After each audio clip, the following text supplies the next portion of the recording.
Hello, I'm Deepa Agarwal. I'm an author and I've written more than 50 books, both for children and adults.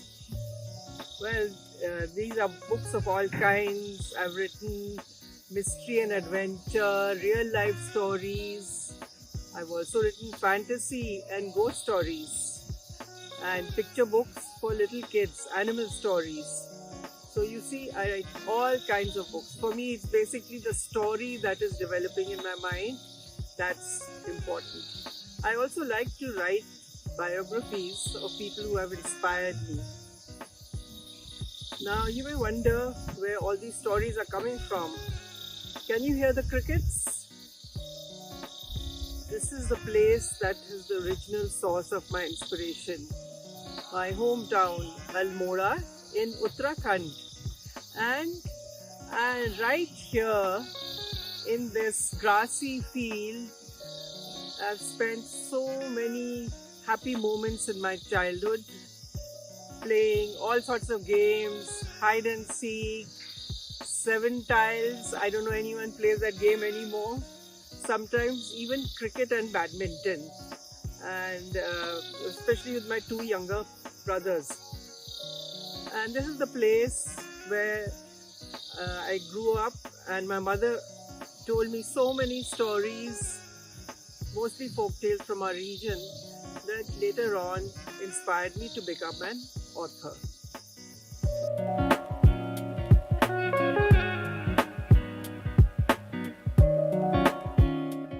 As I mentioned earlier, I was always a bookworm, always loved stories.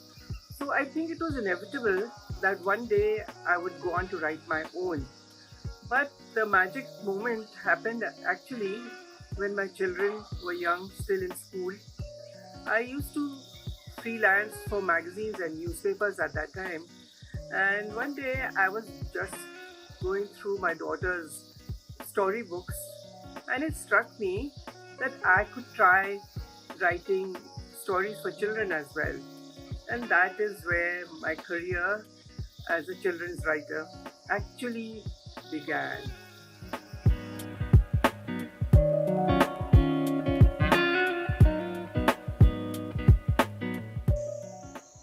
What inspires you to write? This is a question that is often put to me. I think I said earlier that real life incidents are often the basis of my stories. Apart from that, there are chance remarks overheard or stories shared. By stories, I mean incidents shared by other people. But at the end of the day, it is something, any happening, any incident, any occurrence that I see maybe on the road outside that moves me to create a story.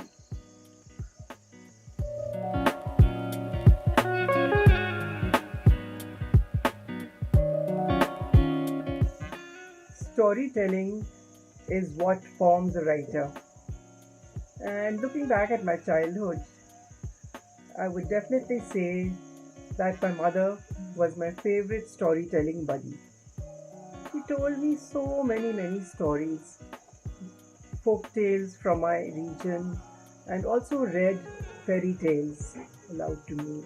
And in that sense, I feel very indebted to my mother for introducing me to this wonderful world of stories.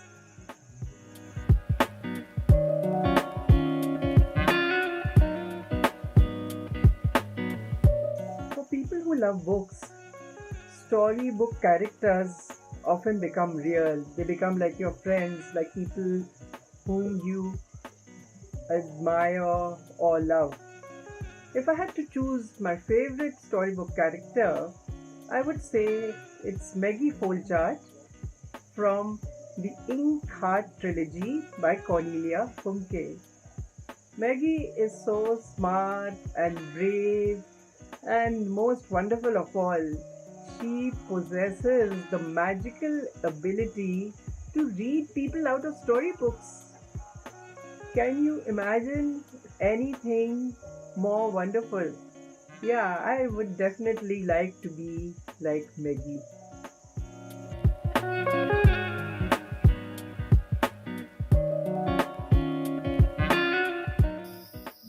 Now, if I were a book, you might be wondering what the title would be.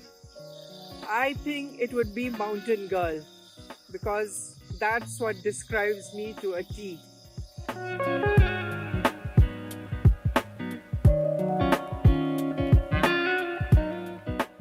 As a child, I was a girl who never went anywhere without a book in her hand. So you can imagine how hard it is for me to say which is my absolute favorite book. But when I think about it, it would be Heidi by Johanna Spiri. I just adored the story of this little girl living in the Swiss Alps. Heidi is so passionately attached to the life of the mountains, and she's also an outspoken and brave little girl. So, that is a book that has always fascinated me and stayed with me through life. And I'm happy to share that I've been appointed as Heidi Ambassador for India by an organization working to promote and keep the memory of Heidi alive.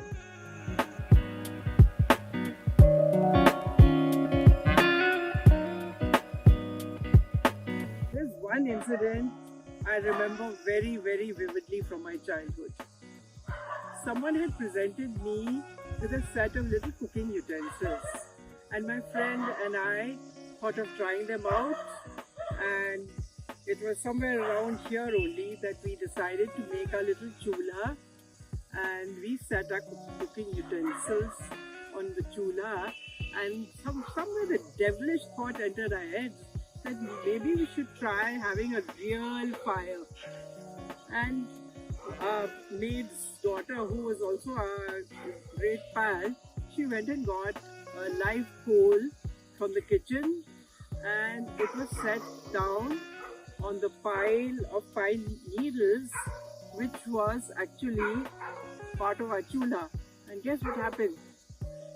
They caught fire immediately, and I can never forget how the flames flared up and spread and spread. And we ran. We were so terrified. We knew we did something terribly, terribly wrong. So we ran for our lives. We ran and we hid in the apple orchard that was behind my house. And luckily for us, the fire didn't spread very far, and if people came running and put it out. But we hid in the orchard almost the whole day. It was only by evening that we had the courage to creep back home, and we got a real dressing down, I can tell you. And well, of course, it taught me that one shouldn't play with fire. But much later on, when I began writing stories, I wrote a story about this incident, and guess what the title is? Fire, obviously. Now, this story is included in my collection, Friendship Stories. So, I do hope you will buy this book and read the story and all the other stories about the different aspects of friendship that I included in this book.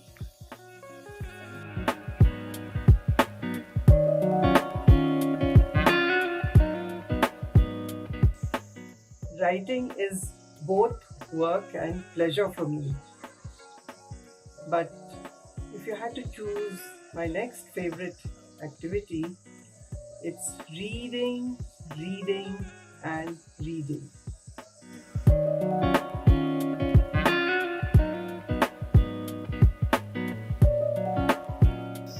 If books are my best friends, then obviously the library is my favorite place to be.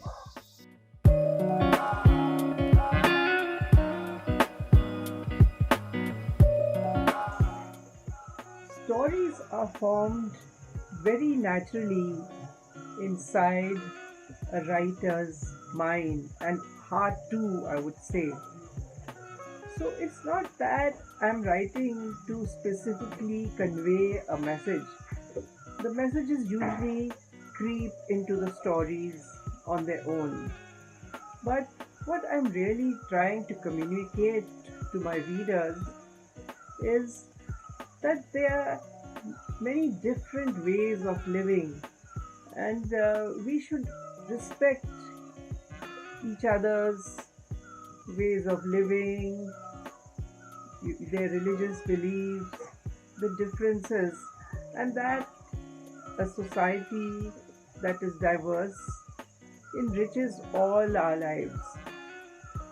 Now, I don't want to sound very goody goody and didactic when I say this, but I think it's very important for all of us to be sensitive to the realities of other people in the world. And the second thing is, I definitely want to help them understand their own emotions and the reactions of people in their everyday responses, to understand the importance of relationships and the importance of bonds rather than pure self respect. And I hope I am conveying this through my books.